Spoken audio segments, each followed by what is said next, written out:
Y a la hora señalada llega nuestro amigo Eduardo Sartelli. ¿Cómo te va, Eduardo? Buen día. Eduardo. Ahora sí, Eduardo. ¿Cómo te va? ¿Todo en orden? Todo en orden, buen día, ¿cómo andan? Todo muy bien. Mucha tensión entre los sartelianos desde que conocieron la línea inicial de la columna de hoy. Mucha tensión. Se ponen tensos por cualquier cosa, che. Sí, yo creo que sí. Sí. Me parece que estamos llegando a un momento de definiciones en la política y bueno, algunos mal pensados imaginan que hay un momento de negociación, como todo referente de la... A ver si entro en alguna.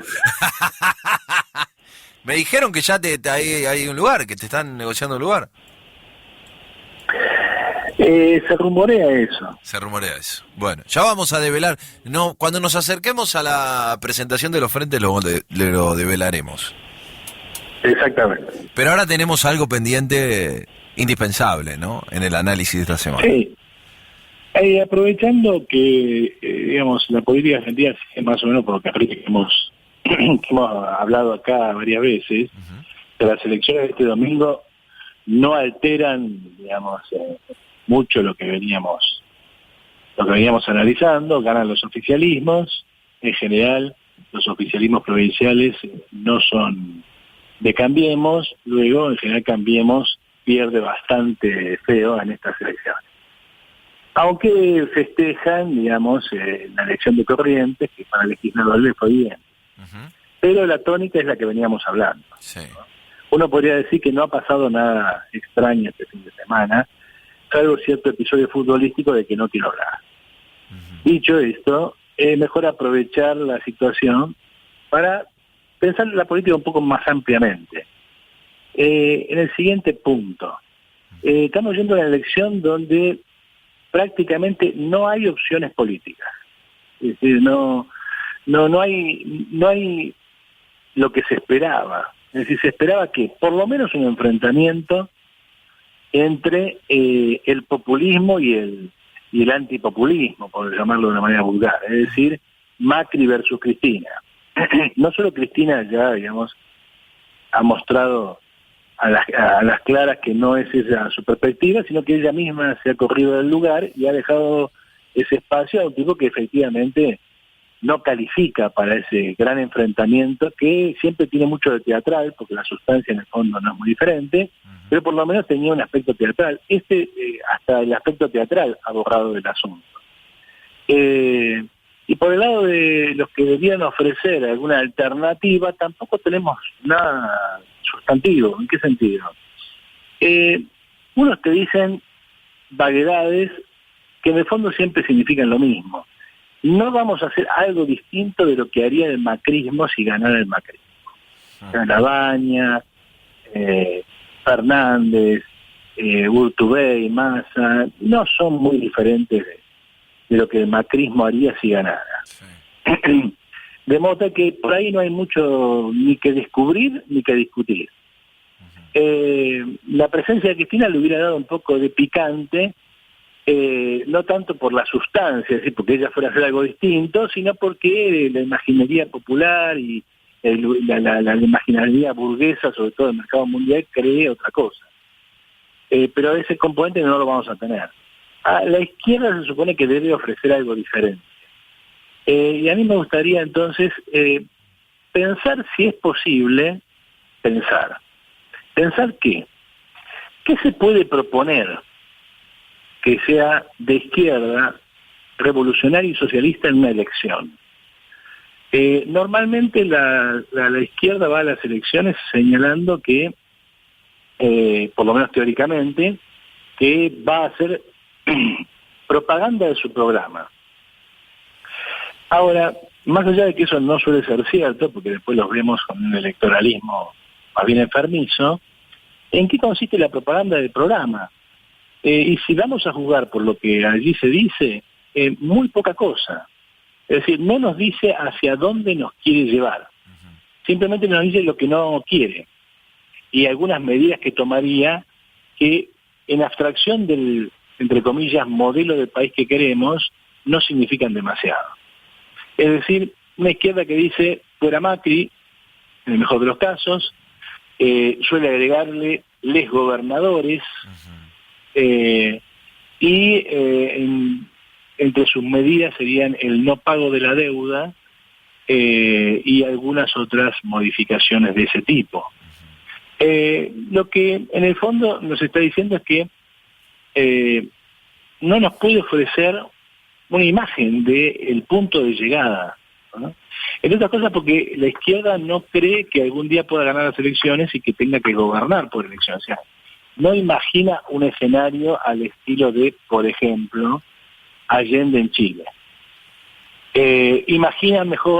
Quiere imaginarse un escenario donde la insurrección borra todo en un contexto mundial muy, muy convulso, en el cual todas las relaciones políticas se redefinen a escala mundial. Obviamente, para un escenario tal no tiene el menor sentido hablar de un plan económico o de una perspectiva definida, porque eso efectivamente significa un antes y un después. Con lo cual ahí lo único que basta es prometer algo genérico, vamos hacia el socialismo. La pregunta es si eso ayuda a intervenir políticamente cuando ese escenario no está a la vista en forma inmediata. Si efectivamente podemos ir a las elecciones simplemente diciendo las cosas que decimos, que ni siquiera incluso alcanzan a esa promesa general, es decir, ni siquiera alcanzan a hablar de socialismo porque ni siquiera se habla de socialismo. La izquierda argentina va a las elecciones con un programa más que transformista. De modo que a mí me preocupa es, ¿podemos hacer un ejercicio de imaginación? O sea, ¿qué le podríamos proponer a la sociedad argentina desde un punto de vista socialista en el supuesto en el que vamos a elecciones y no hay un contexto de revolución mundial que redefine todo y que hace innecesario e inútil pensar una cosa así? Entonces, lo primero que uno debería pensar es, ¿qué haría con la Argentina si le tocara gobernar? Insisto, si le tocara gobernar en un contexto que no fuera el que dijimos, un contexto como que se supone que hay una situación revolucionaria a escala mundial, las cosas son muy, muy diferentes. Pero supongamos que la gente se pone loca y vota del caño. ¿Sí? Muy loca. Bueno, no sé. No quiero ser malo, dale. Lo vota del caño presidente. Ahí está, levanten las manos. Bien. Del caño presidente.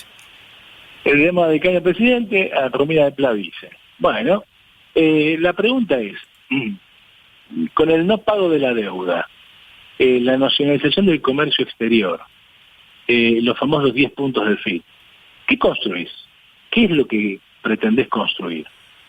Yo supongo que en una situación así lo que se esperaría es que este fuera el punto de partida un síntoma de una catástrofe universal que no nos obligara a gobernar, que nos permitiera ir hacia ese escenario del cual estábamos pensando. Pero supongamos que gana del caño y tiene que gobernar en el contexto en el que estamos hoy. ¿Qué propone? ¿Cuál es el escenario? Y entonces ahí nos vemos obligados a pensar en los problemas de la economía argentina y de su sociedad desde una perspectiva socialista. ¿Qué podríamos proponer? Entonces a mí se me ocurrió pensar en la dupla Corea del Sur-Suecia. Es decir, si la Argentina quisiera resolver sus problemas, es evidente que debiera tener que hacer una serie de cosas. Por empezar a apropiarse de una serie de recursos muy importantes. Por empezar, toda la renta agraria.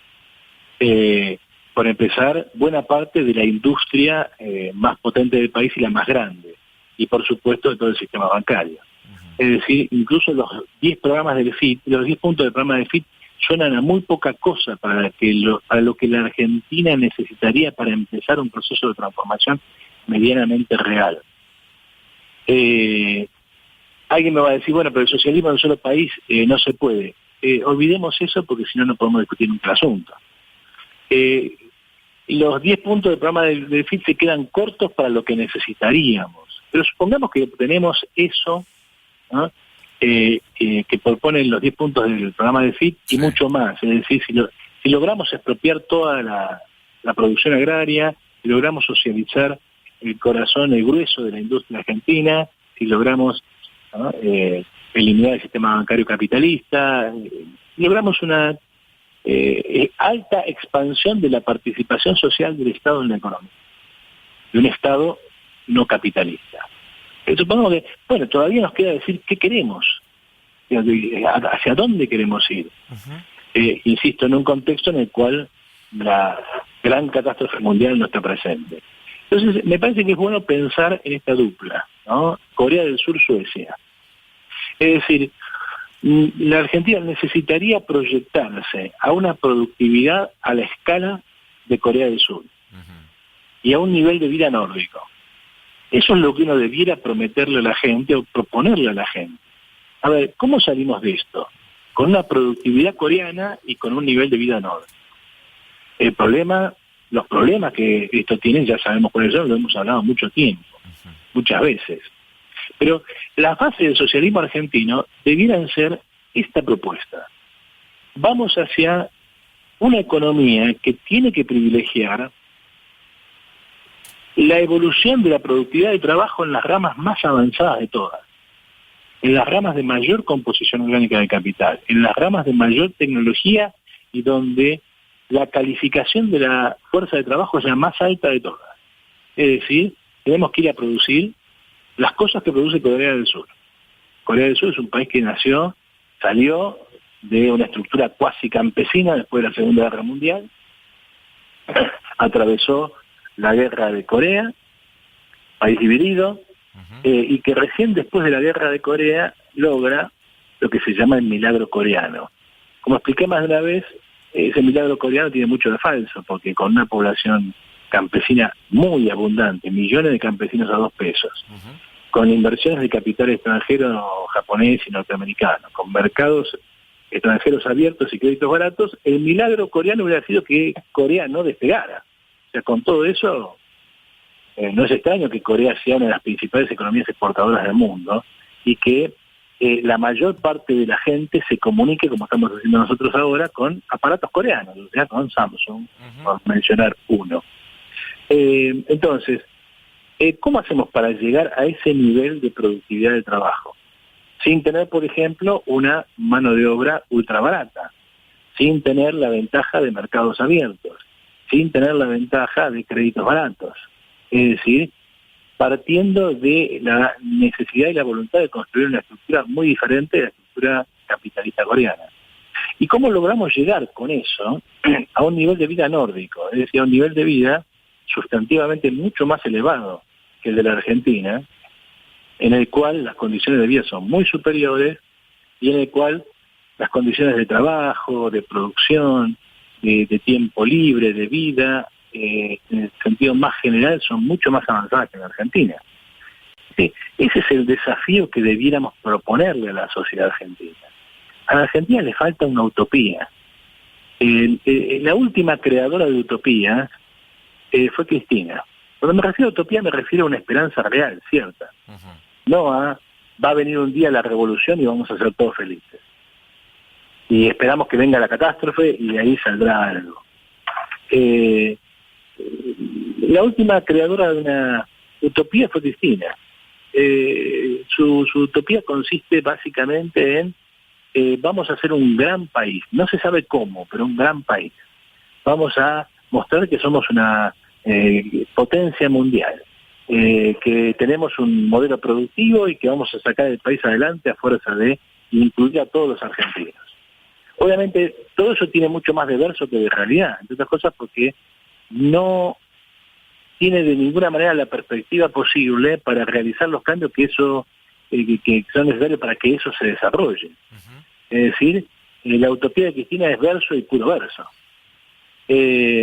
La utopía de Macri era mucho más pedestre y se ha resuelto tan pedestre que ahora lo que le están pidiendo los analistas a Macri es inventate algo, Mauricio, porque simplemente con decir cambiemos no te van a votar. Tenés que mostrarle algo. Yo creo que es necesario que la izquierda construya su utopía para la Argentina. Una utopía que sea realista en el sentido que estamos diciendo, es decir, algo que los argentinos puedan percibir. y que se ligue a una serie de transformaciones que si se realizan, se pueden concluir. Un nivel de vida nórdico sobre la base de la productividad del trabajo coreano, con 45 millones de argentinos ocupados en los renglones del trabajo más calificado del planeta. Es obvio que como utopía es difícil, es obvio que como utopía es muy ambiciosa, pero por lo menos es ofrecerle a alguien algo a la gente, para que la gente piense primero la magnitud de los problemas que hay que resolver, y segundo, que para realizar esto es necesario superar todo lo anterior. O sea, para realizar esto hay que empezar por el que se vayan todos, entendido por todos el conjunto de la burguesía argentina. El principal obstáculo, no solo social, es decir, en el sentido de defensa de su propiedad, el principal obstáculo en términos puramente técnicos, es decir, en la necesidad de alcanzar escalas productivas muy elevadas, es la propia burguesía argentina. Cuando nosotros vemos la evolución de la burguesía argentina, vemos que vamos pasando de una burguesía que construye un país que en 1880 tenía 700.000 habitantes y que en 1914 tenía 6 millones, a una burguesía argentina que, mal o bien, era una burguesía industrial de tamaño mediano, sin demasiadas pretensiones, pero burguesía industrial al fin. La vieja burguesía industrial peronista, los Pérez Compán, los Franco Macri, y de eso, digamos, más o menos está cumplida hasta los 80, llegamos hoy a los Cristóbal López, a los Lázaro Báez, es decir, a simples parásitos del Estado que se dedican a robar. Te das cuenta del proceso de decadencia de esta clase. Por lo tanto, el primer paso es la expropiación generalizada de esta clase. Alguien me va a decir, pero eso con ganar una elección no lo conseguí. No, claro que no. Pero por lo menos me doy un horizonte. Y explico por qué. ¿Por qué hay que expulsar a esta clase? Y nótese que el programa de FIT está muy atrás en relación a esto. No solamente porque las cosas que proponen no alcanzarían para mucho. Hace poco discutía por Facebook con un dirigente del PTS que me decía que ellos iban a expropiar el 40% de la tierra pampeana. Y lo que yo me preguntaba, ¿y por qué no el otro 60%? ¿Y qué supones que podés hacer con el 40% de la tierra pampeana? La economía argentina no se sostiene con la renta que se le expropia al 100% de la economía pampeana, y con el 40% no haces nada. Es decir, el FIT tiene esos famosos 10 puntos, más un elemento de tipo propagandístico abstracto que un elemento de propaganda real. Es decir, no está pensando en que algún día puede tener que gobernar. ¿Esto qué significa? Que si nos votan a nosotros, nos votan a mí, vamos a gobernar. Bueno, no sé, qué sé yo, calculo que no. Pero lo que sí está claro es que si nosotros no le explicamos a la gente que es posible, que hay algo más cercano que esperar una catástrofe universal, va a ser difícil que la gente se acerque, porque solo en condiciones de desesperación máxima alguien opta por una catástrofe universal. Frente a eso, siempre las propuestas burguesas van a parecer más razonables. Y obviamente un programa como el que yo estoy esbozando, simplemente esbozando, esos objetivos máximos, no puede realizarse simplemente porque ganes una elección, mucho menos porque las ganes en el balotaje o cosas por el estilo. Requiere mucho más, pero es un programa para empezar a batallar. Bueno, algunos están tomando apuntes y estarán tratando de proponer, no sé, algún tipo de diálogo con algún sector para que acompañe. Me parece que muchos se van a bajar del tren, no sé por qué, tengo la sensación. No de los oyentes, digo, de algún dirigente que acompañe esto. Habrá que esperar. ¿Esperar que, man? No, habrá que esperar que alguno se sume a este tipo de...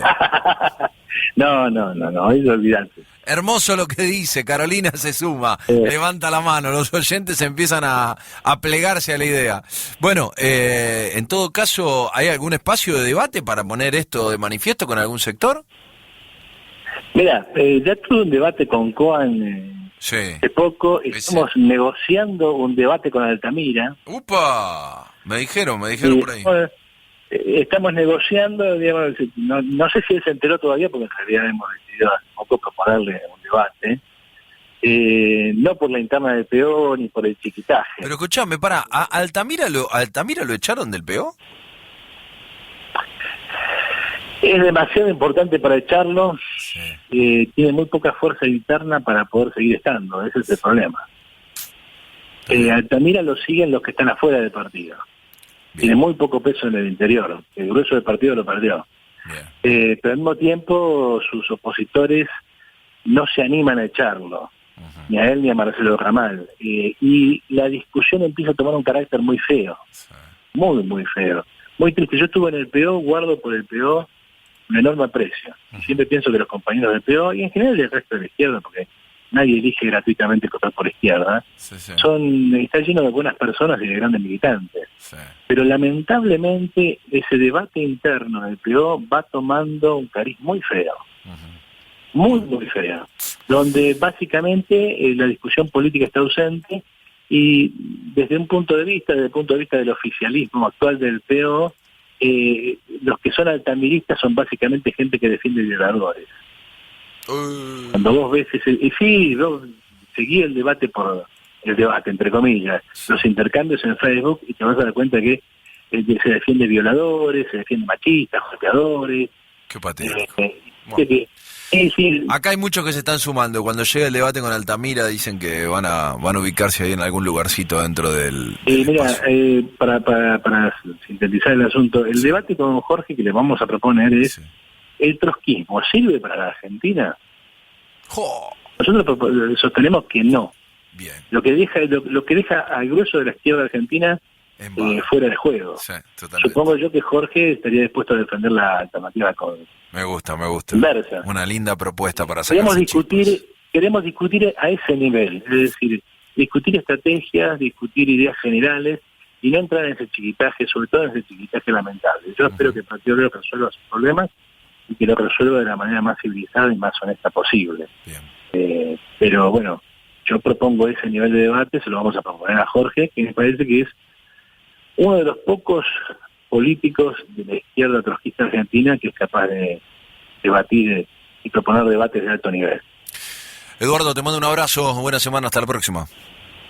Hasta la próxima. Chau. Ahí estábamos con Eduardo Sartelli, como siempre las columnas de los lunes, la Sartelli por el mango, acordate, 4094-7100, nos mandás un mensaje, decís, yo quiero ser parte de la Sartelli por el mango y te incorporamos al grupo con un montón de detalles que ya vamos a ir llevando a la práctica en los próximos días.